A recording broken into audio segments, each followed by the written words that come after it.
Today, thousands of people gathering at Freedom Hall in Louisville to pay their respects to the greatest. An Islamic funeral prayer service was held for Muhammad Ali, the boxing legend and Kentucky native who died last week at the age of 74.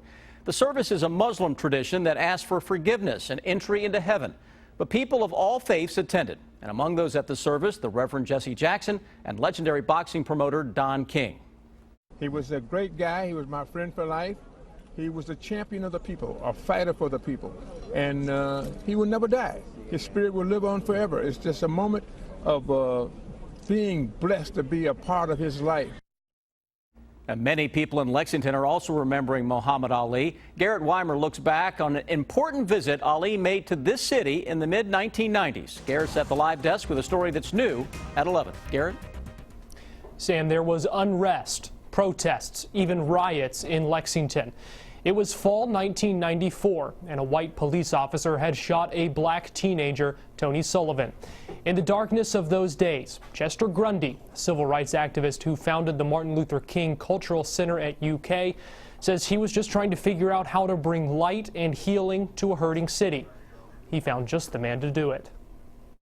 You may not find it in the magazines. You may not find it in the books about him. But to those who were there, it's as important a history lesson, as important a life lesson as any. Human values of peace, justice, brotherhood. I mean, that's the essence of Muhammad Ali. Chester Grundy says he wanted to bring to Lexington the powerful message of the one-man play Ali. Then he teamed up with former Governor John Y. Brown and brought the champ himself in February 1995. Ali kicked off his two-day trip to Lexington with a welcoming ceremony at the Dunbar Community Center. He watched the Wildcats play and got a standing ovation as the Y at Rupp Arena. It was the kind of thing that brought people together from across the community, across race, class, circumstance, all to see, this man that was so deeply beloved by everybody. Fast forward 20-plus years, and that man, still beloved, is now gone. Even more of a reason, then, to teach the next generation the lessons Lexington and the world learned from the greatest of all time. What will you tell your grandkids about Muhammad Ali? Oh, I'm already telling them.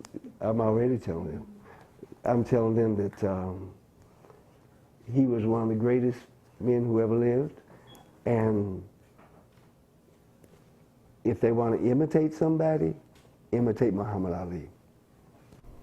Now, Grundy attended the prayer service for Ali today. He'll also be at tomorrow's funeral. He says he wouldn't miss it, even if he had to walk all the way to Louisville. At the live desk, Garrett Weimer, WKYT. Garrett, thank you. And here's a look at how Muhammad Ali will be honored in Louisville tomorrow. The day beginning with a funeral procession that will travel at least 19 miles through the city, passing locations that were important in Ali's life. It begins at 9 tomorrow morning, and it's expected to last an hour and a half. The procession ends at Cave Hill Cemetery, where Ali will be buried. The public memorial service begins at 2 tomorrow afternoon at the KFC Yum Center. Speakers include former President Bill Clinton, Billy Crystal, and Bryant Gumbel. You'll be able to watch the memorial service live on WKYT beginning at 2. We'll also stream it on our website, WKYT.com.